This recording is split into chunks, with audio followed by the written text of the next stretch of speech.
Today, we're diving into one of the most crucial, most tragic turning points in the entire epic of the Mahabharata. It all comes down to a single game of dice, a game that would seal the fate of a kingdom and pave the way for a truly massive war. Let's get right into this fateful story. These words from the noble king Yudhishthira, they really just capture the whole feeling of this story. It's a tale all about clouded judgment, about a sense of duty getting twisted, where it feels like destiny is just dragging everyone towards disaster no matter how good they try to be.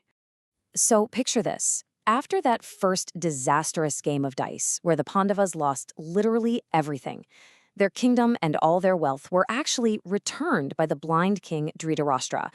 But for the Kauravas, especially the jealous Duryodhana, this wasn't some act of mercy. Oh no, to them it was a huge mistake. They knew they hadn't just beaten their cousins, they had made them furious. And this right here, this reveals the real reason for everything that comes next: pure, unfiltered fear. When Duryodhana says this to his father, he's not just bragging about his victory, he's terrified. He knows the Pandavas will come for revenge, and he believes the only way to survive is to get them off the board for good. This brings us to the man at the very center of this tragedy, King Dhritarashtra himself. I mean, he is caught in a truly impossible spot, torn between the wise advice of his wife, Queen Gandhari, and this blinding, fatal love he has for his wicked son, Duryodhana. So the king is at a crossroads. On one side, you have Gandhari, begging him to follow Dharma, to do the right thing, and abandon his corrupt son to save the kingdom. And on the other side, you have Duryodhana, playing on his father's ambition and fear, demanding just one more game to cement their power. The choice he makes is going to change absolutely everything. And here it is, his tragic decision.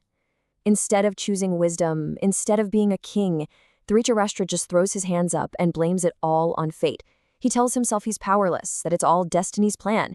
And with those words, he gives his son the green light for his dark scheme, sealing not just the Pandavas' fate, but his own too.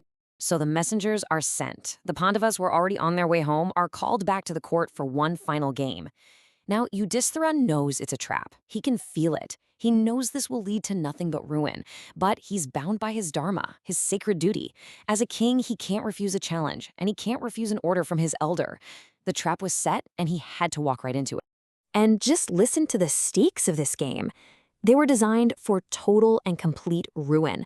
12 years of exile in the forest, then a 13th year living in hiding. And if they were discovered during that year, they'd have to do the 12-year exile all over again. Oh, and of course, they had to surrender their entire kingdom. It was basically a political death sentence. With the dice in the hands of the master cheat, Shakuni, the outcome was, well, never really in doubt, was it? For the second time, his triumphant scream echoes through the hall. The Pandavas have lost everything.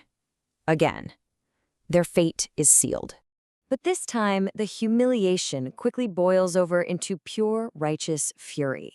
As the Pandavas are literally stripped of their royal clothes and forced to wear deerskins like hermits, the Kauravas don't just celebrate. No, they're cruel. They go out of their way to rub salt in the wounds of their defeated cousins.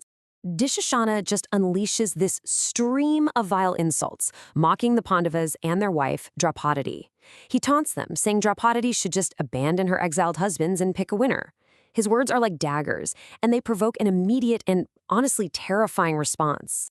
Bhima, the strongest of the Pandava brothers, just explodes. He makes this blood-chilling vow, right there in front of everyone, a promise not just of victory, but of a brutal, personal, bloody revenge against Dushashana. This isn't about a kingdom anymore. It's now a blood feud. And he wasn't the only one. The other brothers followed suit, each one making a specific vow of vengeance. Arjuna set his sights on the great warrior Karna. Sahadeva promised to kill Shakuni, the man who engineered their ruin. And Nakula vowed to wipe out all of Duryodhana's followers. The battle lines for the Great War were literally being drawn right there, in promises of blood.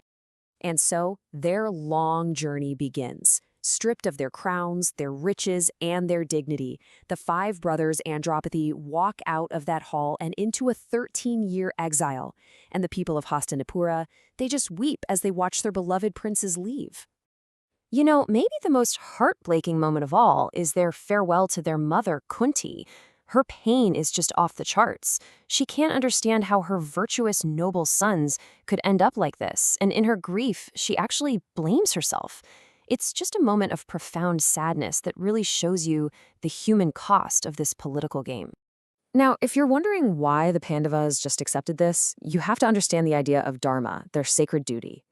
For Yudhishthira, keeping his word and obeying his corrupt elder, that was his dharma.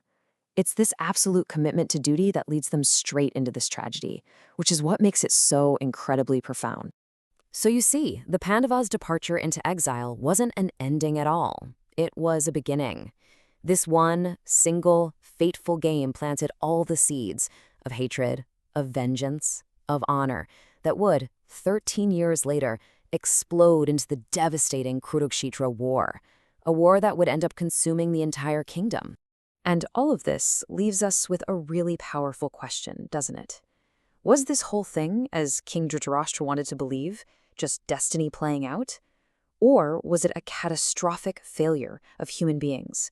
A failure of a king to do his job, a failure of a son to control his greed, and maybe, just maybe, even a failure of dharma itself when it comes face to face with pure evil. Thank you so much for watching. Gyan Kosh is a multilingual channel where we share spiritual wisdom in English, Hindi, Marathi, and Tamil, and we have more major languages coming soon. Our goal is to bring you the timeless treasures of Sanatan Dharma in a way that's simple, clear, and meaningful. On our channel, you'll find daily videos on Srimad Bhagavatam, Bhagavad Gita, Mahabharata, Lalita Sahasranama, Devathin Choral, and Saints of Maharashtra, and they're all available in multiple languages. If you find our content valuable, please subscribe to Gyan Kosh so you'll get notified about our daily videos. And don't forget to like, share, and spread this divine knowledge with your family, friends, and your community. Together, let's keep the light of Sanatan Dharma shining bright.